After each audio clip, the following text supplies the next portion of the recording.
महाराष्ट्रातला मराठीचा वाद हा आता फक्त एक राजकीय वाद राहिलेला नाहीये, तर तो एक सांस्कृतिक वाद सुद्धा झालेला आहे। अनेक कम्युनिटीज याच्यामध्ये ऑफेंड होत आहेत असं त्यांचं म्हणणं आहे आणि हे मी म्हणत नाहीये, तर हे सोशल मीडियावरती मोठ्या प्रमाणात म्हटलं जात आहे।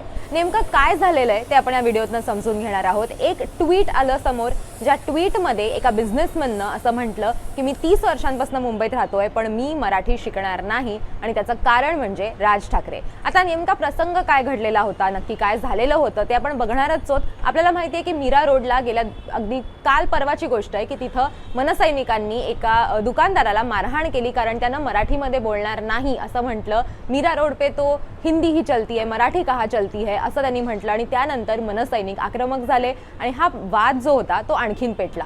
या सगळ्याची सुरुवात झाली ती खरं तर हिंदी सक्तीचा जो GR आला त्याच्यानंतर राज ठाकरेंनी मराठीसाठी एक भूमिका घेतली आणि आता हा वाद जो आहे तो एक सांस्कृतिक वळण घेताना आपल्याला बघायला मिळतोय। नेमकं काय घडलंय ते या व्हिडिओतनं समजून घेऊयात। नमस्कार, मी देवयानी आणि तुम्ही बघताय मुंबई तक। नेमकं काय घडलेलं आहे ते आपण आधी समजून घेऊयात। ते ट्विट नेमकं काय होतं ज्याच्यामुळे हा वाद जो आहे तो आणखीन चिघळला ते बघूयात। एका उद्योजकानं असं ट्विट केलं की डू नोट राज ठाकरे यांना टॅग करून त्यांनी असं ट्विट केलं। त्यांचं नाव आहे सुशील केडिया आणि ते असं म्हटले की I don't know Marathi properly even after living for 30 years in Mumbai and with your gross misconduct I have made it a resolve that until such people as you are allowed to pretend to be taking care of Marathi माणूस I take प्रतिज्ञा I won't learn Marathi, क्या करना है बोल असं tweet त्यांनी केलं आणि याच्यानंतर अर्थातच ते इतकं व्हायरल झालं की सगळे मनसैनिक आक्रमक झाले। मनसेतले विविध नेते जे होते त्यांनी त्यांची बाजू जी आहे ती मांडायला सुरुवात केली। या सगळ्यांनंतर अनेक म्हणजे सरकारमधले अनेक नेते होते त्यांनी सुद्धा त्यांच्या प्रतिक्रिया याच्यावरती दिल्या।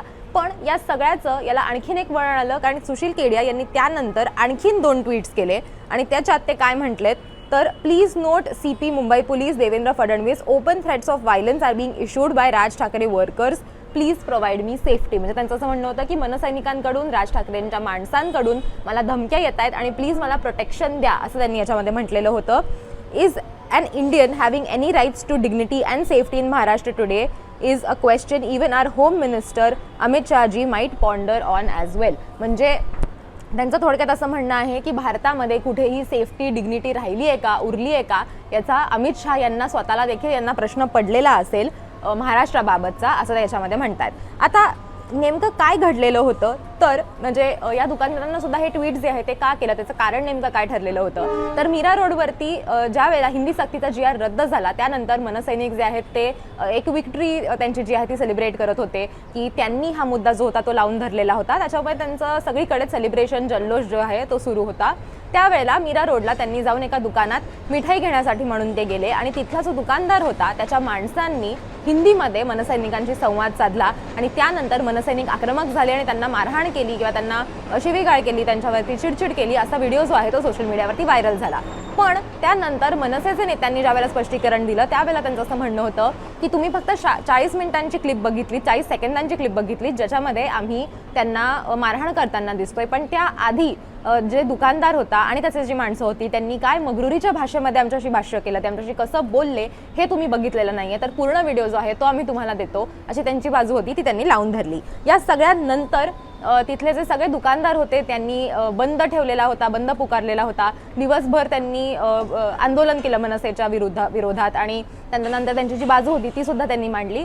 पण या सगळ्यानंतर मनसेने अशी भूमिका घेतली की आम्ही त्यांच्याशी जाऊन बोलणार आहोत आणि जो काही हा प्रॉब्लेम असेल आम्ही तिथल्या तिथे सॉल्व्ह करणार आहोत। पण त्यानंतर सुशील केडिया यांनी हे ट्विट केलं आणि आज पुन्हा एकदा हा वाद जो आहे तो चिघळलेला होता। सुशील केडिया यांची ट्विट करण्याची ही पहिलीच वेळ नव्हती, याच्या आधी सुद्धा त्यांनी मराठीच्या विरोधात अनेक वेळेला ट्विट केलेलं होतं की मला मराठी कळत नाही अशा आशयाचं त्यांचं एक ट्विट होतं 2022चं। त्या ट्विटमध्ये ते काय म्हटलं आपण बघणार आहोत की can we request you mister Eknath Shinde ji that Maharashtra is the most cosmopolitan state in India what with Mumbai being the most cynosure of diversity, so that could you please consider having someone in your office post all your tweets in English also, at least you are everyone's CM असा tweet त्यांनी काही म्हणजे 2022 साली केलेलं होतं। त्यावेळेला त्यांचं असं म्हणणं होतं की एकनाथ शिंदे यांना त्यांनी टॅग करून असं म्हटलेलं होतं की तुमच्या अकाउंटवरती तुम्ही सगळं मराठीत टाकता, तुम्ही इंग्लिशमध्ये सुद्धा ट्विट्स जे आहेत ते टाकायला हवे, तुम्ही सगळ्यांचे मुख्यमंत्री आहात, फक्त मराठी बोलणाऱ्यांचे नाही अशा आशयाचं हे ट्विट होतं। त्याचबरोबर त्यांनी आणखीन एक ट्विट केलेलं होतं. It doesn't matter if you are a Kannadiga in Mumbai, everyone must eat vada pav, misal pav and speak Marathi.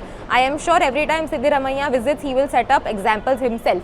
असं सुद्धा एक सार्कॅस्टिक पद्धतीचं एक ट्विट त्यांचं होतं जुन्या काळचं.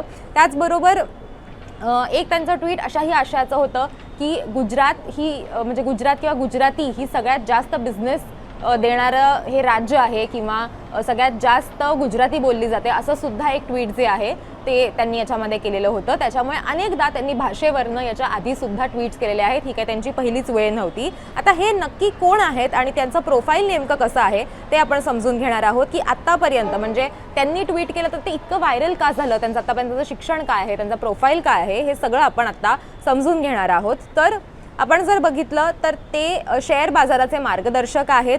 ते कॅडिओनॉमिक्स ही एकचे संस्थापक आहेत, त्याचे CEO सुद्धा ते आहेत.